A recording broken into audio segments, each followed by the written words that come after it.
Assalamualaikum and hi, my name is Nashatul Ain. Today my group represents our performance management in the organization.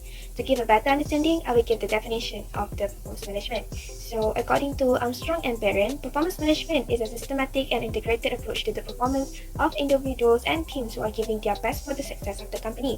It is a continuous process in which the organization interacts with their employees to assess their efforts and value to the business. Performance management, when used effectively, is a potent instrument for managers to get most out of their teams and for each employee to flourish at work. This requires the involvement of both employees and employers. Not only that, the success in performance management depends on how strongly the organization's leadership is committed to it. To design and implement performance management, top management must give the essential resources, including enough time, communication, involvement, and training. The question is, why is it important to have a good performance management? So firstly, it increases the involvement of the workforce. When evaluating the employees' performance management, there will be two-way communication between the employees and also the evaluators. From a frequent communication between the employees and employers, it will definitely create a comfortable atmosphere in which allow the employees to open up by sharing their concerns and voicing out their ideas.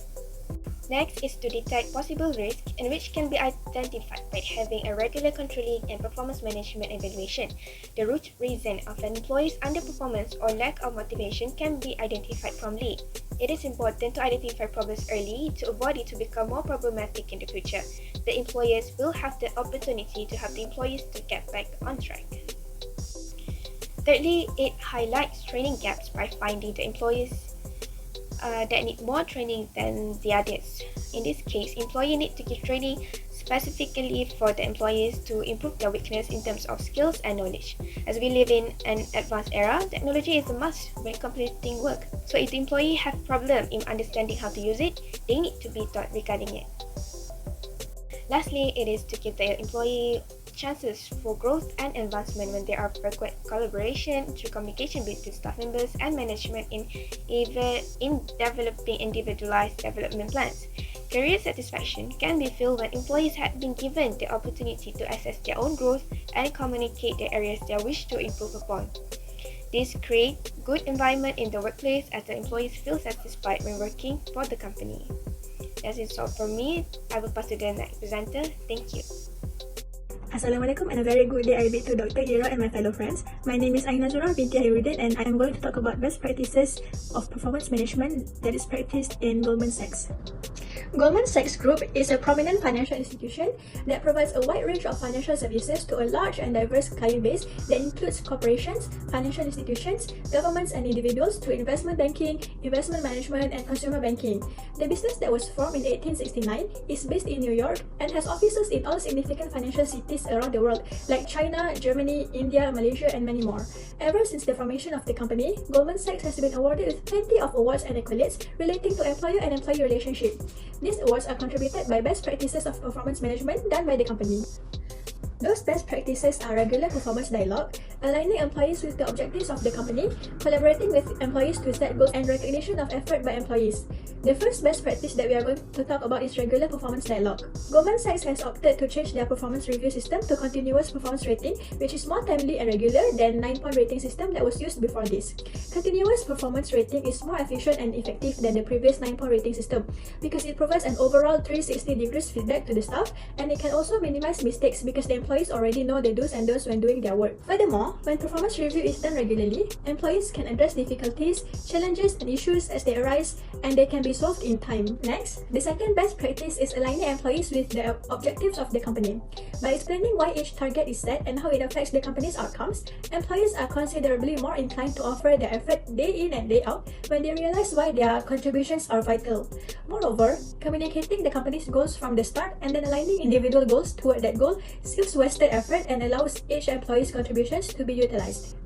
In the context of Goldman Sachs, their objective is divided into 4 main values, which are client service, integrity, excellence, and partnership. They have been critical in the company's positioning and the development of long-term connections with its clients all over the world. Employee engagement rises when goals are created collectively. For instance, in Goldman Sachs, the CEO David Solomon recognized that when the workers come together, the culture of creativity, apprenticeship, and collaboration thrive. They believe that by creating an atmosphere in which individuals can collaborate, they will be able to think out of the box and impact the future of the company with their brilliant ideas. This is portrayed visibly with the GS Accelerate, where the initiative sets to promote innovation and teamwork. Last but not least, recognition of effort by employees.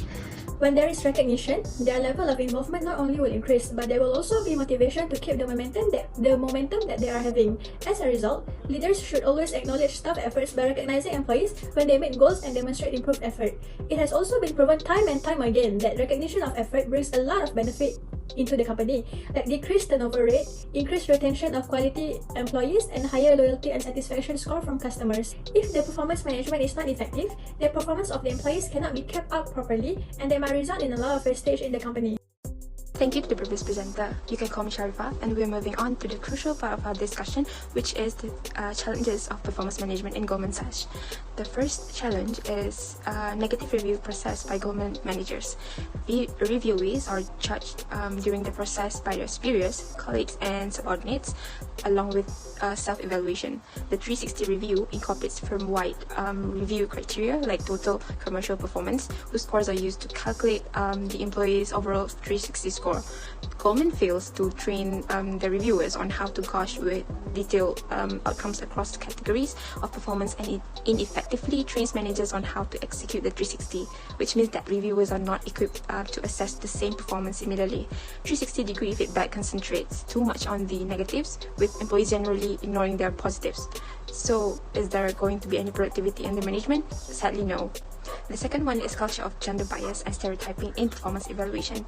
Despite the fact that performance reviews at work are intended to be merit-based, gender bias all too frequently affects how managers grade their staff.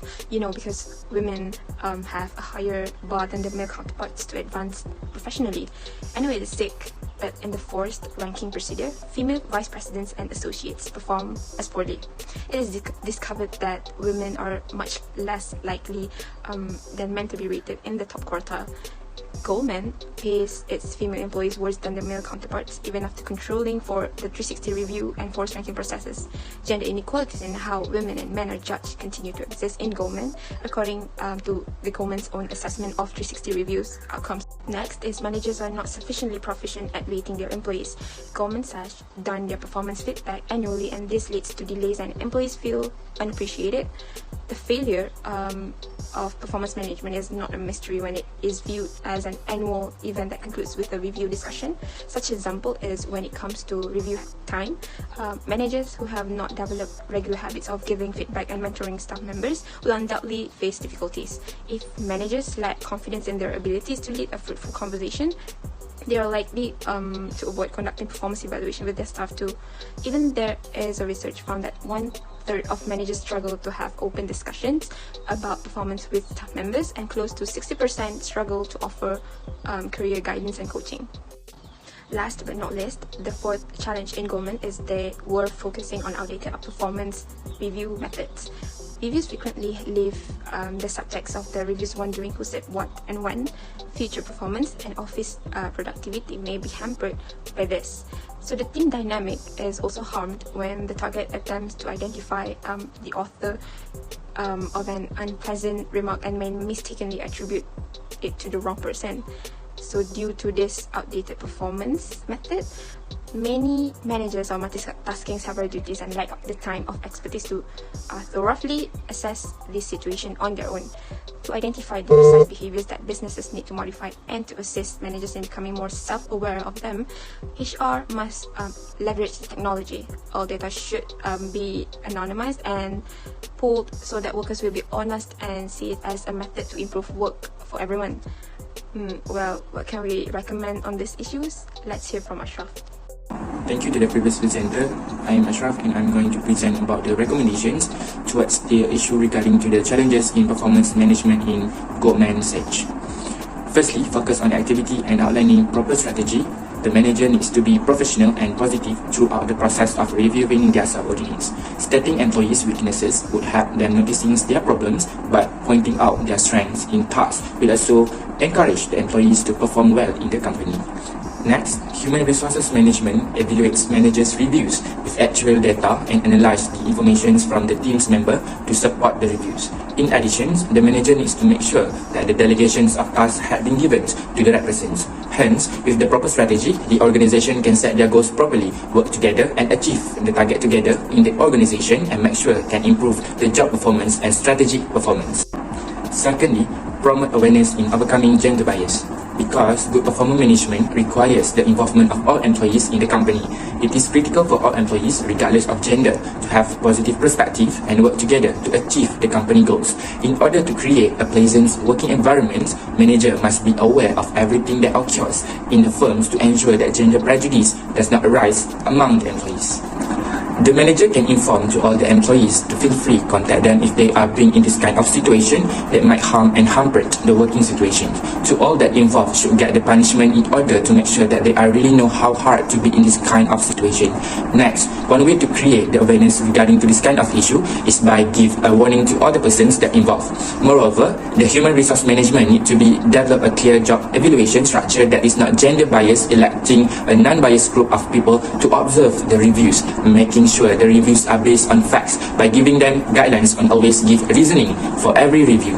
By bringing more people into the feedback process, there will be more opinions from different perspectives, and any gender bias comments will be easily detected. Thus, having equal amounts of gender for every process can help to ease the gender bias to occur.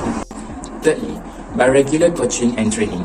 According to Flintstones 2007, coaching is a process in which individuals gain the skill, abilities and knowledge that need to be developed professionally so that they can be efficient in their job.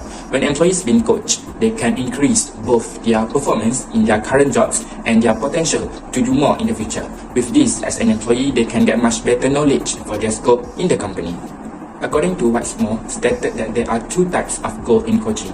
The first, which is have a goal for each sessions, and the second, which is overall goal. From the coaching and training, it will make sure that the employee will have an improvement that they will get, and it will make sure that they can improve their productivity. Lastly, which is set goals according to the changes and use alternative feedback method.